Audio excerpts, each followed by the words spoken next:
If Rome fell, why does it still rule our lives? We're told the Roman Empire collapsed in 476 AD. Barbarians at the gates. The last emperor dethroned. A chapter closed. But look around. We still live by their laws. We still build our cities with their symbols. We still structure power as they did. Hierarchically, bureaucratically, imperially. So ask yourself, did the empire fall? Or did it simply go underground? From Europe to the United States? From the justice system to modern citizenship? The fingerprints of Rome are everywhere. You walk through cities that mirror Roman grids. You use money with Roman imagery. You hear legal terms that haven't changed in 2,000 years. And yet, we pretend Rome is history. Dead. Distant. But some empires don't die with armies. They evolve. They adapt. They survive through systems, language, architecture, and memory. And sometimes, they survive by convincing you they're gone. What if the world we live in isn't post-Rome, but Rome 2.0? Why do our courts still speak the language of Rome? Walk into any courtroom in Europe or the United States, and you're standing on Roman ground. Terms like habeas corpus, subpoena, pro bono, ad hominem, they're not modern legal jargon. They're Latin, the official language of an empire long gone, but never forgotten. Roman law was one of the empire's most powerful inventions. And unlike its borders, the law never stopped expanding. It introduced the concept of written, codified rules, citizens having rights, courts to settle disputes, presumption of innocence. Sound familiar? Today's constitutions, from France to Brazil, are built on these ancient Roman principles.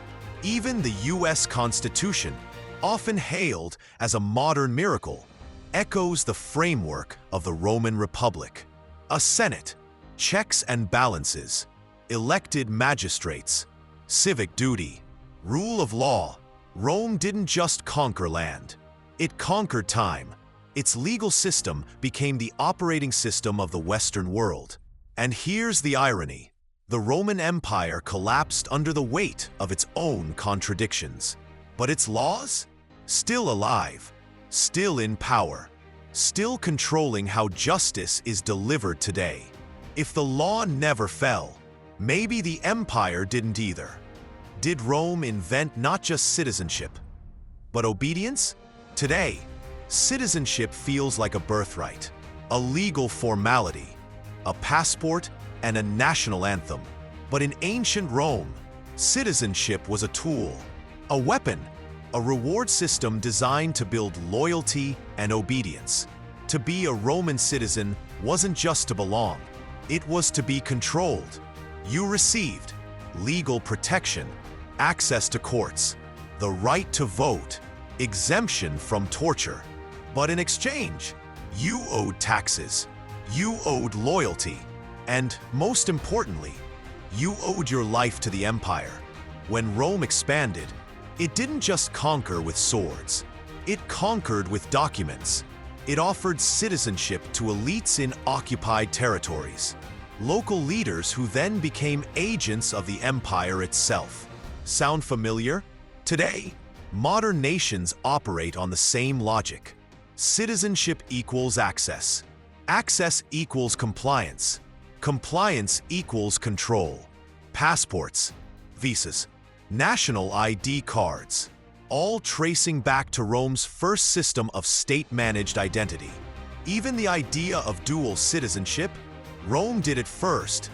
They knew how to play both sides, how to integrate new people while still maintaining absolute control. The concept of being a global citizen?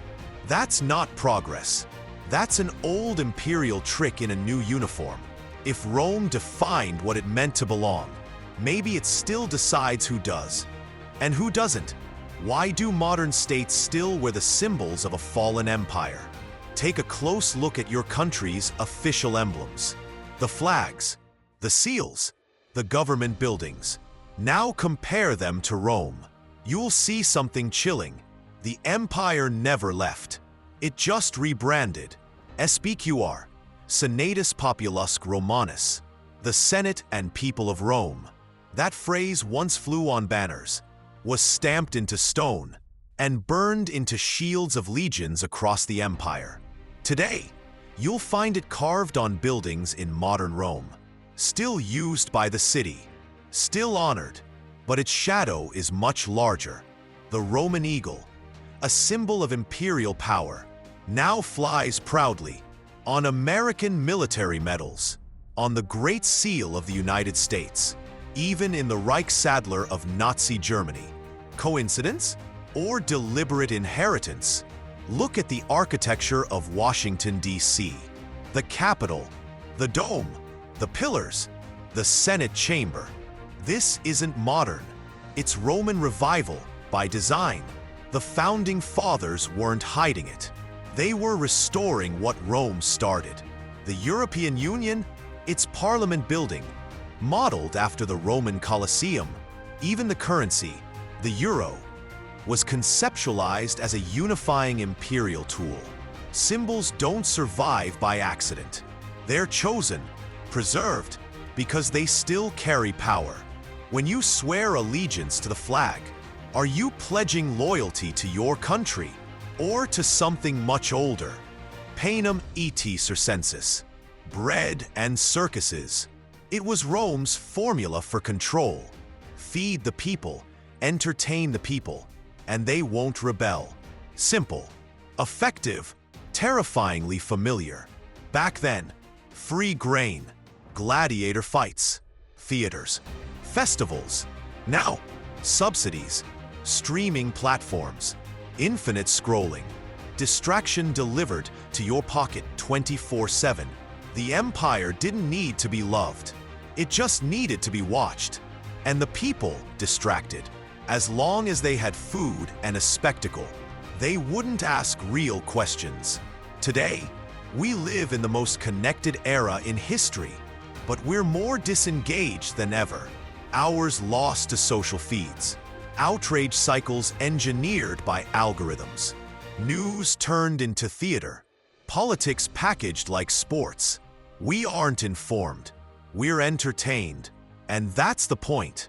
Because control doesn't always come from force. Sometimes it comes from convenience, from entertainment, from addiction. Rome gave its citizens bread and circuses to silence them. We're given likes, views, dopamine, and it works just as well. You think you're free because you can scroll? That's what the Romans wanted their people to believe too. Did Rome invent the deep state? And are we still inside it? We often imagine ancient empires as brute force machines. Soldiers, swords, conquest. But Rome's real weapon wasn't military. It was paperwork. The Roman Empire was obsessed with record-keeping.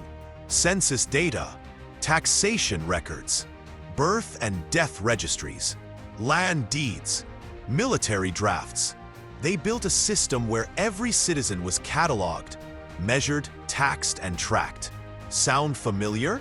In many ways, they created the first modern bureaucracy, and they did it to control, not to serve. No army can manage millions, but a system can. Fast forward 2,000 years. Your data is collected at birth, stored in government databases, monitored through IDs, biometrics, and digital profiles. Governments now know your location, income, health, travel history, and you gave it all away legally. Rome needed armies of scribes. Modern states just need algorithms. What began as clay tablets evolved into cloud servers. But the logic hasn't changed.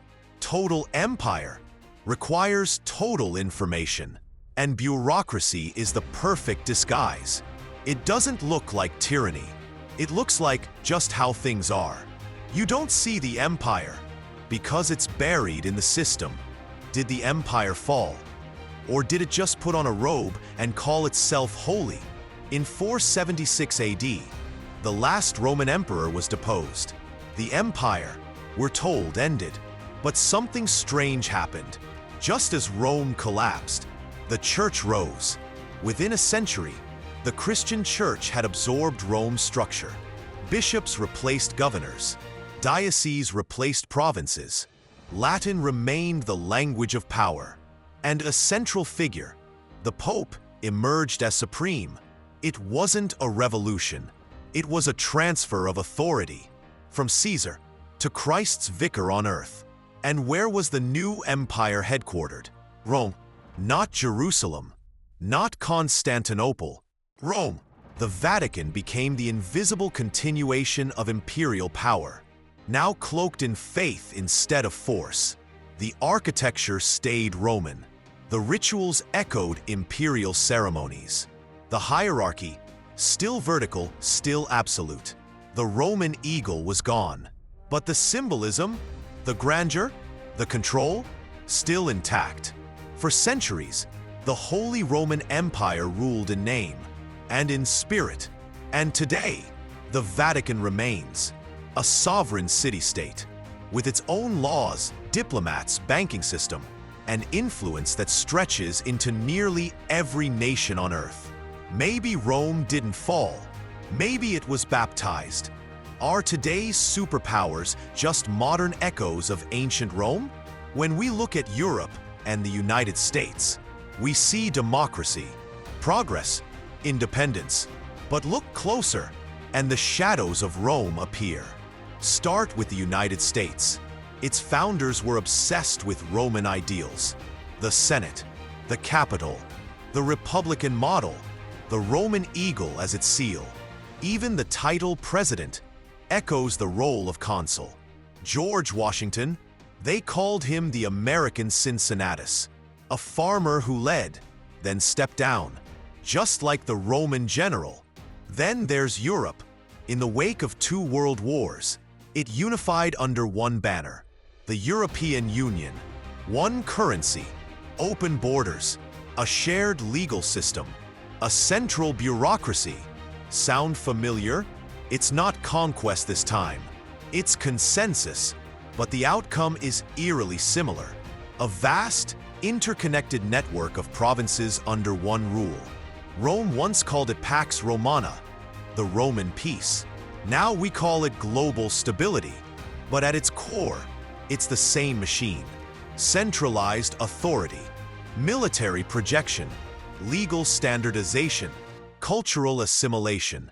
The empire didn't die. It just got better branding. Was the Roman Empire designed not to rule for a time, but forever? Rome had a dream. And it wasn't conquest. It was eternity. They called it Roma Aeterna, the eternal city, a civilization that would never fall, but only evolve. Their monuments were made of stone. Their roads were laid to last millennia. Their laws, codified, copied, spread. And their ideology? Not just domination, but absorption. Rome didn't just destroy enemies. It turned them into citizens. It didn't erase cultures. It integrated them. The empire grew not just by war, but by design. Even its collapse feels strategic. The institutions survived. The language endured. The symbols re-emerged. Rome became an idea, not a location. Today, when we speak of the West, what are we really describing? Rule of law, citizenship, bureaucracy, expansion, global reach. That's not a new invention. That's Rome's blueprint. Still running, still updating. What if the Roman Empire was never meant to win battles, but to win history? If Rome never died, are we its citizens or its subjects?